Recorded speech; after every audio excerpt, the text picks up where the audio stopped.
sunu mbokk yi ñoo ngi leen di nuyu tey am mbégte dellu saat seen biir émission xel du doy di émission bu seen télévision nationale bu Sénégal jagleel wàllu wér-gu-yaram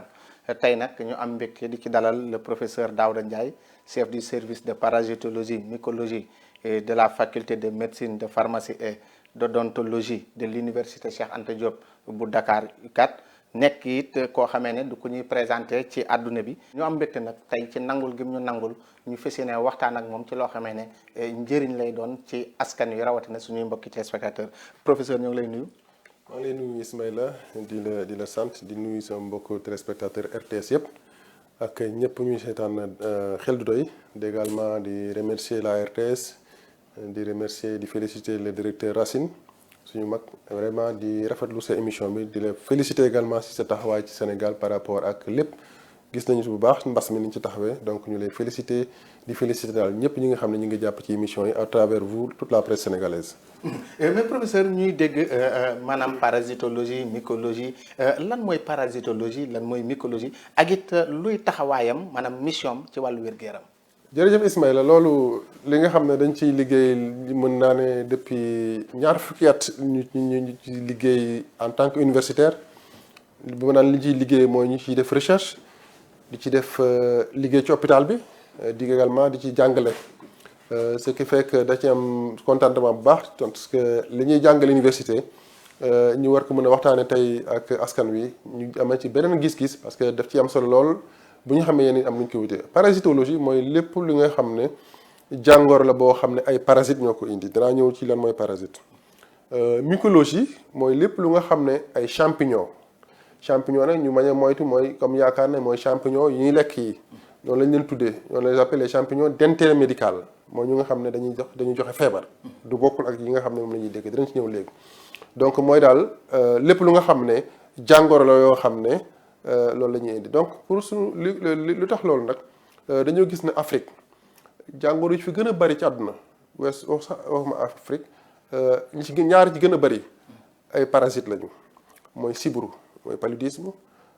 mooy bilharziose également mooy également yeneen maladie helminthiase yi nga xam ne moo yor biir yi donc yooyu ñoo ci gën a xaw a bari ci àdduna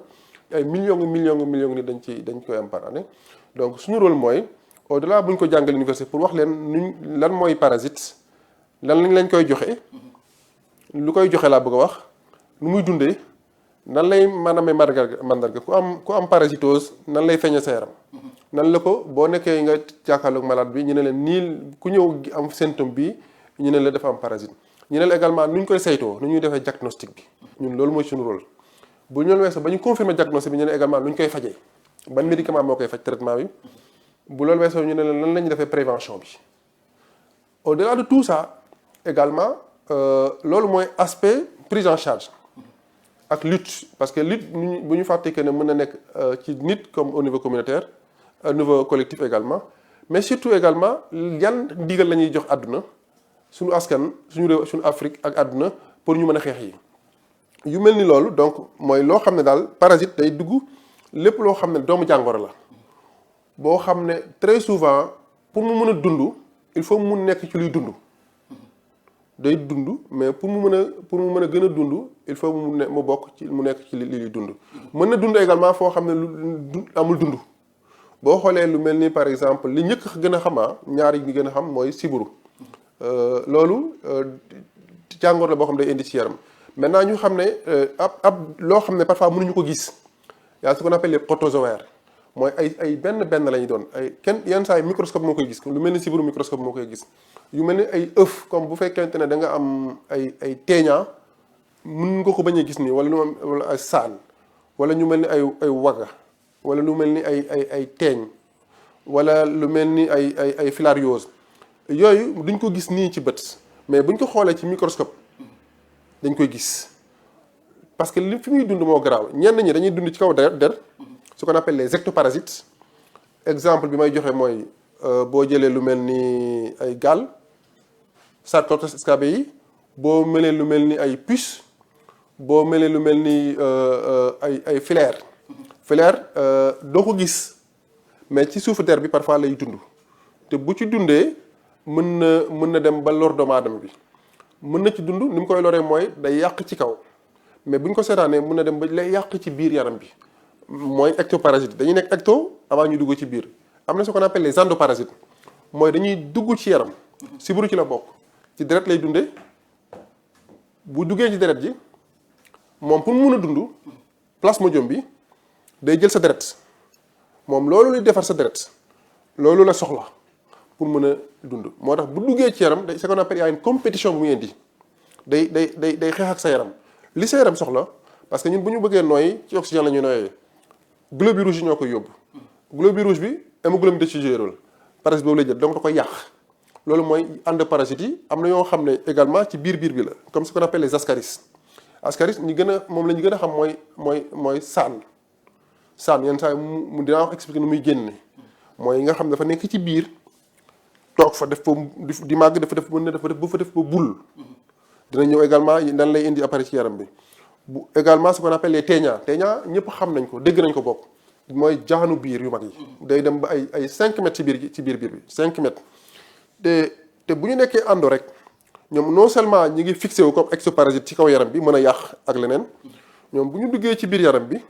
dañuy accroché wu téeñaa dafa am ce qu'on appelle ay crochet dafa am fu muy jàppandu day jàppandu ba pare rek di commencer di màgg benn mën na fa def ay ñaar fukki at loolu tax feebar yooyu ay parasitose graaw mën na nekk sa yaram di la lor ndànk-ndànk di la mucc ndànk-ndànk ngay jeex ngay wàññeeku ba sa yaram bi yëpp mu rey ko te buñ koy détecter parfois c'est trop tard. am na yoo xam ne également mooy yu nga xam ne dañuy dugg du weesu rek ci biir bi parce que lu mel ni ascaris day dugg ci biir bi buñ ko fajulee ci xale yi day dem ba def ce qu'on appelle occlusion genre mécanisme lay bloqué boo xam ne dañuy bëri paquet leen par paquet luy duggati dootul dem mën naa am xale bi di wàccu wala lu mu dugg génne ko même mag da koy dal buñ béyee ba bëri yenn saa yi mën na au delà même nekk paquet dañuy perforer intestin bi dañuy dugg ci mbàq bi bënn ko loolu archéologue da koy def mooy yi nga xam dañ koy gis am na yoo xam ne kenn gisu ko yu ndaw la comme ay amibes qu'on appelle amibiase moom aussi day bu duggee ci biir ci cellule lay dudd endoparasite la ba léegi moom day nekk ci biir accroché wu ci intestin bi buñ ko fajulee wala bu fekkee te nit ki yaramam dëgërul wala moom lu ko dal mu nekk diggéenu wérul wala mu nekk ku am benn âge bi mag wala mu am ay problème immunité wala am yaramam daal xaw a jaxasoo perturbé wu mën na perforer day bënn intestin bi dem bu fa duggee ci biir mën na dem ci foie bi mën na dem yàq foie bi bu fa duggee également mën na dem ci même ci poumon yi donc yooyu yëpp c'est-à-dire que parasite yi ëpp nañu kenn mu wax ni mu toll te buy dugg rek lay indi ñu ne waaw mais même bu toogee lay dindi même buy màgg day indi damay doon exemple par exemple ñaar gis nga yenn saa nit dina sëqat nekk de sëqat bi ay saana ko indi parce que saan bi buy màgg dafa am fu muy jaar ci yaram bi yëpp lay jaar dina jaar ba ci dënn bi bu jaar ci dënn bi day irrité dënn bi loolu muy def irritation moo tax nit ki di sëqat tout quinteuse mooy naan est-ce que boo demee ci pharmacie wala ci hôpital parfois ci médecin bi ñu mën la sëqat bu wow la wala bu tooy la parce que bu dee parasite ku mel ni ascaris sëqat yu wow lay indi day wow parce que boobu mooy dafa am lu xoos dënn bi poumon bi moo tax muy sëqat bu demee ba egg fu mu nekk rek lay soog a jur am na boo xam ne comme ñu naan bilharziose bi ma wax léegi li ci grave moom mooy départ ci ay yaram tànk lay jàlle te liy jàlle ci tànk mën na nekk bilharziose ci biir yaram bi lay jàlle te pour mu dugg la il faut nga nekk ci fi am ndox comme dex li tax yenn dex yi ñu war ko di moytu loolu la parce que su fekkee zone boo xam ne am na bilharziose muy urinaire muy intestinal day perforer sa yaram bu fa duggee am na lu muy bàyyi moom ci yaramam ci biti mais loolu muy dugg mooy yéeg wër sa yaram ba dem fu mu war a màggee ku lu mel ni foie côté foie bi ci veine porte yi ci côté foie bi wala ci côté fi ñuy tuure ndox bu ñu fa nekkee foofu la ñuy màggee te bu ci nekk engendré lu jigéen ak lu góor bi boobu ñoom bu ñu seeyee dañuy commencé am ay def ay nen yooyu yu mel ni bilharziose lu tax mu doy waar il faut que mu génn ci yaram bi dañ koy sànni parce que fi muy fu ñuy juree dafay xaw a jege fi ñuy tuure ndox wala fi ñuy demee cabinet buy dem foofu nag am na fu muy jaar dafa am ay laam comme lancette moom œuf yooyu dem lancette donc fu mu romb rek da koy xotti moo tax ba alaa muy dem ci fi ñuy sawee fi ñuy tuure ndox da nga gis muy xotti ce qui fait que bu fekkente ne am nga ko booy dem da ngay gis muy commencé booy tuur ndox day am deret ñi si bëri yi am indi bilharziose intestinale xale yi ñu ko xam dañ naan la day def saw deret boobu bilharziose mu ngi bëri ci yaram bi parce que nen bu muy nen day xotti si biir bi day xotti yaram bi ndox te lu muy xotti dafa jege fi muy tuure ndox foofu lay dem foofu la nen yi di génneeku ñu sànni ko ci biti bu dee cabinet également noonu la day xotti yenn ci biir yaram bi ba fi muy demee cabinet buy génne day amaale deret lu mel ni également ay amébiase da koy def moo tax ñu naan biiru tàññu ay ankylostomiose également da koy def ankylostome moom jaanu biiru la bu ndaw mais lu tax mu garaaw moom li muy dunde ay vitamine la te ay yenn saa yi day yàq day ay laam lay am bopp bi day laam la day fixé wu fu mu fixé wu day xotti moom aussi moo tax parfois day jaxase biir bi ba biir bi daw loolu lu ci bari mooy wane rek misaal tuuti rek ci yi nga xam ne mooy parasite biir yi am na yeneen également yu nga xam ne yu mel ni oxyure moom xam nga parfois am nit ñu naan la xale bi de ginnaaw gi da koy xot da koy wokk ginnaaw gi fu mu demee cabinet da koy xasan parce que bu ñu demee ba màgg ñoom foofu la ñuy dem foofu la ñuy jigéen bu jigéen bi foofu lay dem wasini ji bu demee foofu fi xale bi di demee cabinet wala fi nit sax lay wax parce que xale la gën a di dal yàpp lu tax mi koy wax mooy peut être xale yi su bari seen loxo du set loolu foofu mu dem foofu ci fi ñuy demee cabinet la fu lu jigéen ñi di accroché wu bu accroché woo day xasan moo tax nga gis xale bi day xasan ginnaaw gi bu dee mag la ko si da koy xasan loolu signe la ay oxyurose par exemple bu loolu weesoo également ñoom au delà li muy wax ne ay yu ci bëri boo xoolee maa ngi naan biir bi bu dee sibiru la da ngay gis ne comme ni ma ko waxee léegi lu yàq sa deret ji day wàññeeku nit ki di jeex muy anémie mooy dem ba nit ki di bu dee deret ji bëreetul mooy dem ba day miir da ngay jekk mu miir buñ ci deful dara deret buy wàññeeku bu yàggee nit ki day faatu moo dem ba fekkente ne te oxygène yi ñoom ñooy yóbbu oxygène moo yóbbu ci ba ci bopp bi pour mun réfléchir pour mu nit ki di def lu bari te globules rouges ñoo ko yóbbu mooy deret ji bu deret ji di yàqu dootul mën a dem bu demee ba toll benn pourcentage bi kooku day perte connaissance day coma. bu coma nag côté moom même bu ñu demee ba mën a rey doomu jàngoro bi mën nañ ko rey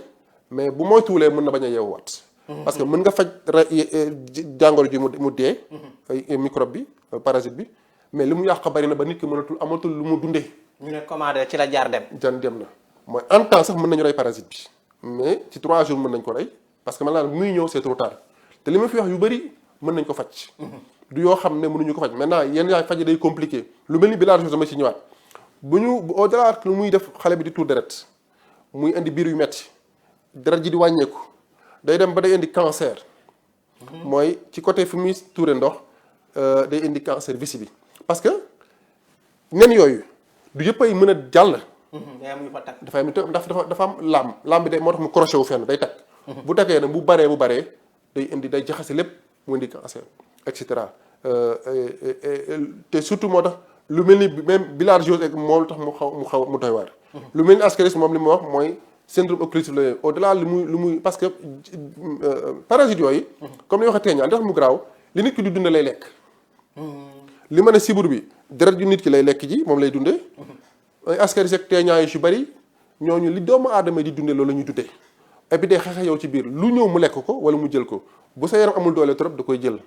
bu jëlee yeneen yi nga xam ne également ñu ngi ci yuy lal jigéenu wérul par exemple ce qu'on appelle les toxoplasmose. jigéenu wérul tey ñu bari li leen di lor parce que def nañu étude ba nga xam ne ce qu'on appelle ñaata jigéenu wérul ci téeméer ñoo am anticorps antitoxoplasme mooy ñoo nga xam ne seen yaram mos na laal parasite bi ñuy wax toxoplasme ay doomu jàngoro yu tuuti la. buy dem di dund ay tissus ci ay kii bu fekkente ne doo jigéenu wérul wala bu dee nit la te dara jotu la mën na dund ci yow te kenn du ko yëg mu dem ba dee te kenn du ko yëg mais dafa yàgg jigéenu wérul ak ku nga xam ne dafa am problème d'immunité ñooñu ni mu leen di sonale mooy li grave mooy surtout ki am jigéenu wérul ki am woon ëmb parce que toxoplasme bu ñu jàllee si biir jigéen ji dañuy dem ci placenta bi dem ci xale bi mën nañ yàq bopp bi mën nañ yàq yaram bi parfois xale bi buy juddu ay cëram day manqué wala buy juddu bopp bi xaw a rëy wala moom hydrocéphalie ou macrocéphalie mel ni dafa am ndox ci bopp bi te yooyu aussi bu xasee ba juddu ci noonu yenn saa c'est irrécupérable mooy kenn mënu ko dabu kenn mënu ko dabu am na yoo xam ne mën nañu ko dabu mais parfois c'est trop tard te li koy joxe mooy ay lekk la nga xam ne dafay jaar ci li ñuy lekk bu dee toxoplasme la dafay jaar ci yenn saa yi ci ay yàpp yu ñuy lekk. muy cause yi. mooy cause yi. yàpp ban bii nii. yàpp boo mën a lekk bu ñorulee bu ci amee rek parce que toxoplasme ci ay kyste lay ne ay kyste ci muscle lay dund. bu fekkee jigéenu wérul bi amul immunité anti toxoplasme danger la pour moom moo tax jigéenu wérul di war a moytu yàpp bu ñorul ay yàpp lu mu mënti doon na ñor xom bu ko lekkee rek même fekkente ne à moins que muy loo xam ne service vétérinaire saytu na ko ba leer ko ne amul lu mel noonu. te c'est rare ñu am yooyu pouvoir ñun aujourd'hui wala nga dëkk ak muus boo xam ne service vétérinaire yi amuñ ci wàll xooluñu ko lu bari. muus yi ñu dëkkal ci kër gi. muus yi ñu dëkkal ci kër gi am na ñu ci bari seen kawar yi mooy am doomu jàngoro toxoplasme yi. ah ñi raay muus yi nag. boo ko raayee su moo tax jigéenu wérul bu fekkee dañ la da nga avant ngay war na lor lii logique bu dee France la wala àdduna ci pays développé yi dañuy dem ñu xoolal ndax am nga ko bu fekkee ne seere mus na ko am moom boo ko amee da ngay immuniser dootoo ko amati c'est fini. mais boo ko amul dañ naan la moytu lépp luy muus wala yàpp bu ñorul parce que boo dikkee muus yi boo ko xala raayee wala mu laal fenn bàyyi ko fi yow nga jël ko parce que ci gémmañ lay jaar fooy lekk nga lekk ko wala nga dugal sa loxo sa gémmañ te tayuloo ko wala nga laal dara lekk sa loxo te loxo bi setul bu duggee rek da koy indi noonu moom mooy indi toxoplasme moom ci noonu lay jaar ci loolu laal muus yi wala muus mu laal wala yàpp noonu la ascaris également di duggee muy ascaris yi ma wax léegi mooy saano biir yi muy oxyurose yooyu yëpp ci ay doom la ay yoo xam ne dañoo nekk ci àll bi ci jaww ji nee naa leen par exemple mën a dund ci nit comme mën a bañ a dund ci nit foofu lay màggee ba lu mu laal boo ko jëlee rek ala kulli xaal te foofu amul immunité bu amee rek bu duggee rek jàngoro yi day dugg. teeñaa aussi yàpp bu ñorul yàpp boo nga xam ne am na ce qu'on appelle muy yàpp mbaam xuux mooy yàpp bi nga xam ne du mbaam yi ñuy fës ñu saf saret mooy yàpp mbaam yi mooy porc wala yàpp nag ñooñu bu fekkente ne parce que ñooñu parasites yi ñoom dañ fay duggee ñooñu day nekk seen hôte intermédiaire. léegi dañuy dégg seen jargon nga wax ko. nee nga hôte intermédiaire hôte définitive maanaam loolu lu mu wund. mooy dafay tax ñun ñu xam kan moo ko wàll fan la wàlle ak fan lay développé pour ñu xam nuñ koy xeexee moo tax ma ne suñu xamuloon ne muus bi wala nag bi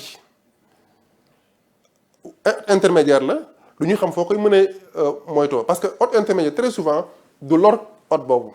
mooy dafay jaar ñëw mooy dafay jaar dem mais hôte définitif nag mooy problème bi mais ñun doomu aadama ñu si bëri hôte définitif lañu mooy hôte définitif moo xam ne hôte intermédiaire dafay jaar rek toogandiku fu bañ jëlee fu mu dem. mais fi nga xam ne foofu lay màggee wala foofu la ñuy seeyee ñoom seen biir ba ñu jur ay doom foofu mooy hôte définitif te fépp foo gis ñu ne la parasite boo xam ne la fii mooy hôte définitif foofu fu muy juree rek foofu la indi problème mais feneen fa du fa indi problème moo tax ma naan au-delà il faut que ñu xam jàngoro yi ko donc globalement lépp luy malade loo xam ne sa loxo setul en zone africaine tropicale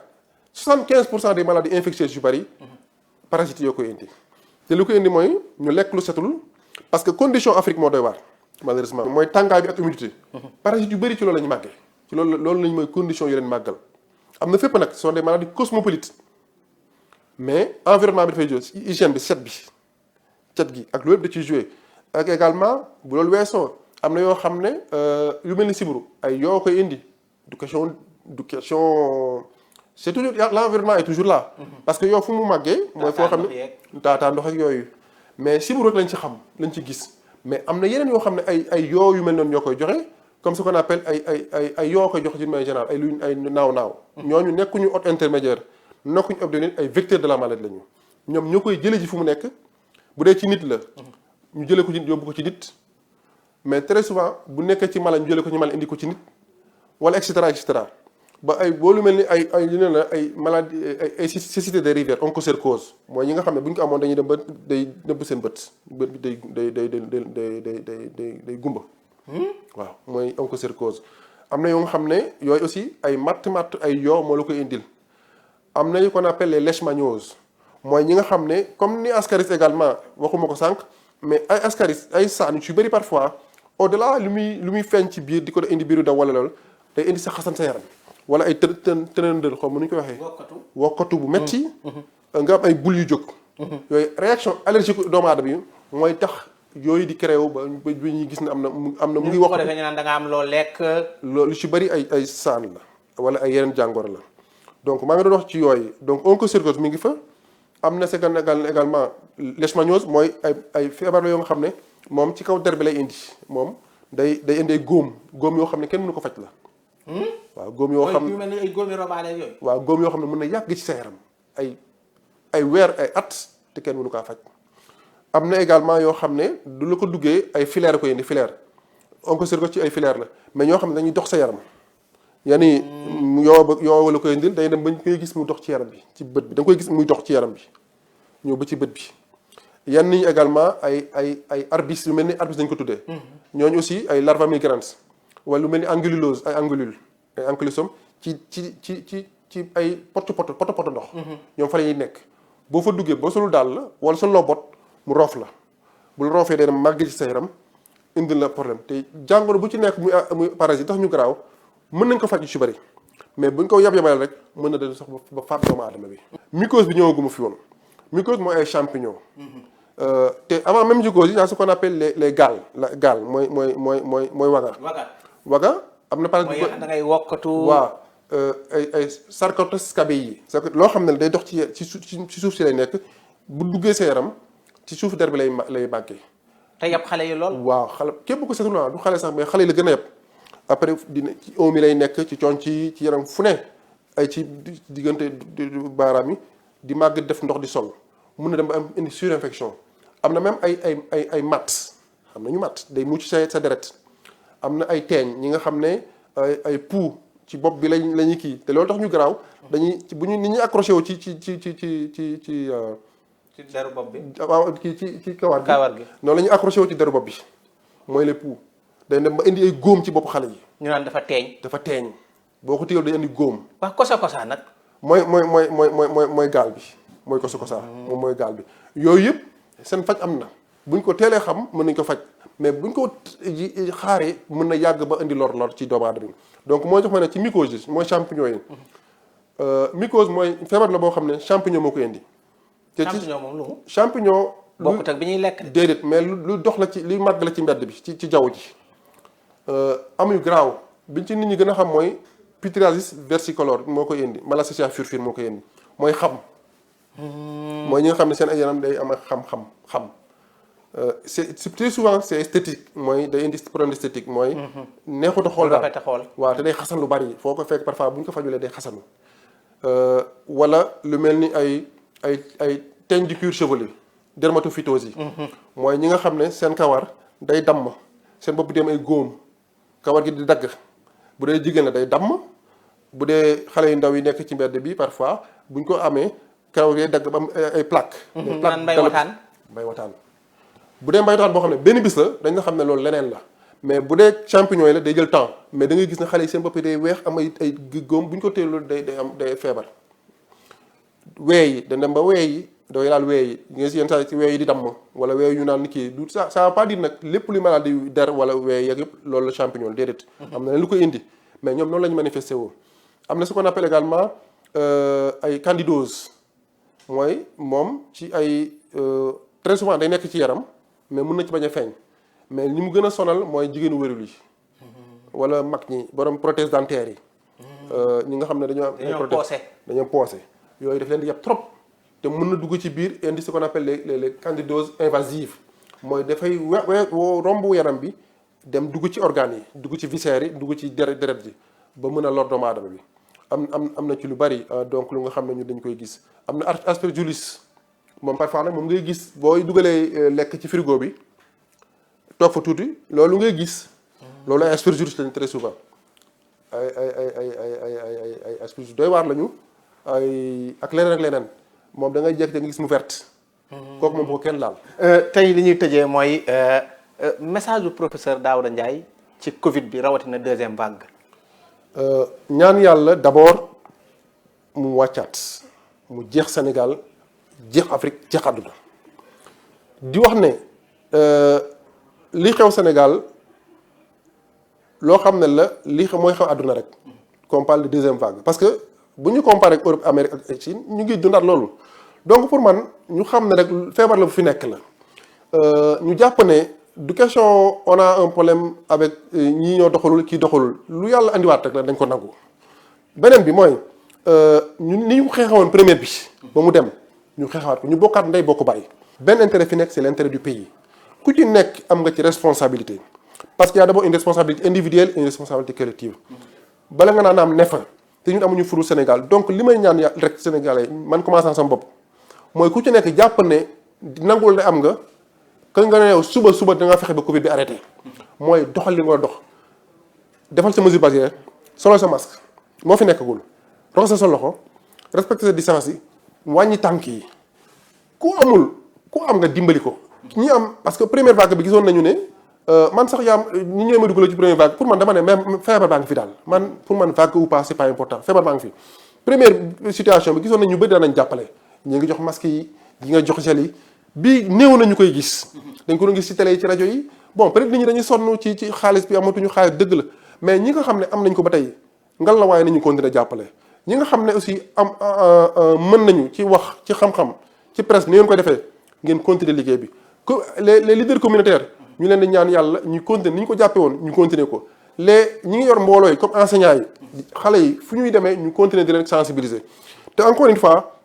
ñu xam ne feebar bi suñu feebar la